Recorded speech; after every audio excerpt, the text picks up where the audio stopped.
নমস্কাৰ। আবৃত্তি কৰিবলৈ লৈছোঁ সৰস্বতী পূজালৈ নাযাওঁ নিহাৰিকা। কবি শ্ৰীমন্ত দত্ত।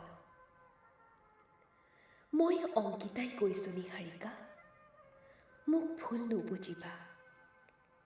সেইদিনা তোমালোক হোষ্টেলৰ পৰা ঘৰলৈ আহোঁতে মই পাট কাপোৰ এসাঁজ দিবলৈ বুলি ঘৰলৈ অহাৰ ভাওহে জুৰিলোঁ। আচলতে এইবাৰ সৰস্বতী পূজাৰ দিনা মই কলেজলৈকে নাযাওঁ। তুমি হয়তো ভাবিবা মই তোমাক আপোন বুলি ভাবিব নোৱাৰোঁ বাবে তুমি পিন্ধিবলৈ বুলি দিয়া কাপোৰ সাজ নিপিন্ধো। আচলতে কথাবোৰ তেনে নহয়। যোৱা বছৰ সৰস্বতী পূজাৰ দিনা তুমি আনি দিয়া কাপোৰ সাজোকেই পিন্ধিছিলোঁ দেখোন। কিন্তু তুমিও জানো শুনা নাছিলা? টিভি চেনেলৰ মানুহবোৰ মোৰ কাষলৈ আগবাঢ়ি আহোঁতে জুমৰ পৰা কোনোবাই যে চিঞৰিছিল, মডেল সাজিবলৈ আহিলে কিন্তু হ'ব, কাপোৰ সাজি নিজৰ নহয়।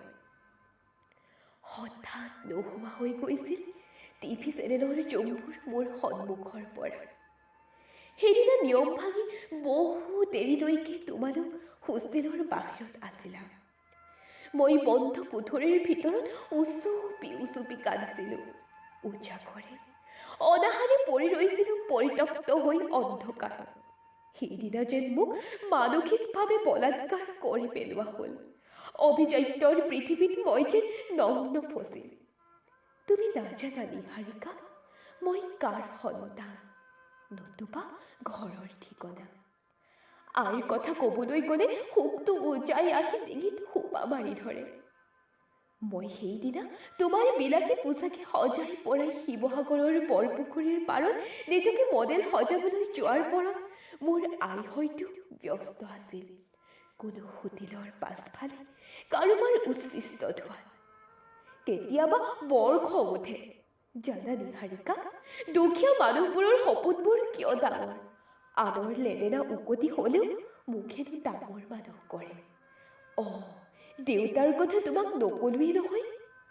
মই তেতিয়া বহুত সৰু। দেউতা বোলে গাড়ী ড্ৰাইভাৰ আছিল। মৃত্যুৱে হাত বাউলি মাতিলে কোনে কাৰ বাবে অপেক্ষা কৰে। এদিন দেউতা গৈছিলগৈ ককা আইতা যোৱাৰ বাটেৰে। আয়ো নকন্দা হ'ল। যেতিয়া জানিলে বুজিলে শিৰত মূৰ আচাৰিলেও দেউতা আৰু ঘূৰি নাহে। তোমালোকে মোক আউটডেটেড বুলি কোৱা। ফেচবুক নথকা এছিয়াৰ হেনো মই প্ৰথম অবলা। সঁচাকৈ মই ল'ব জনা নাই চেলফিৰ আস্বাদন, নতুবা শুনা নাই লাইক কমেণ্টৰ আস্ফালন, জনা নাই এতিয়াও নুন নতুবা লোন মানে কি, আৰু জানিবলৈও বিচৰা নাই। মোৰ আইৰ পৃথিৱীত থাকি মই সুখী, য'ত নাই হোৱাটছএপ, উইচাট, হাইক, মেছেঞ্জাৰ, ইমো। মোৰ হাতত দামী মোবাইল তুলি ল'লে আইৰ সতীত্বত আঘাত লাগিব।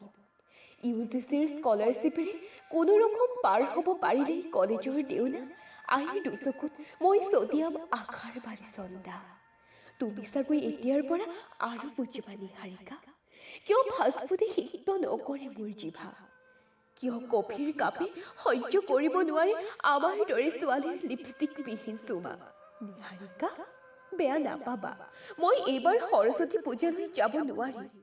দৰিদ্ৰতাৰ লগত মিতিৰালি কৰা মানুহ, আৱেগ আৰু স্বাভিমান বৰ থুলুকা, হঠাতেই ভাঙি চূৰ্ণময় হয় নিজৰ অজ্ঞাতে। ধন্যবাদ।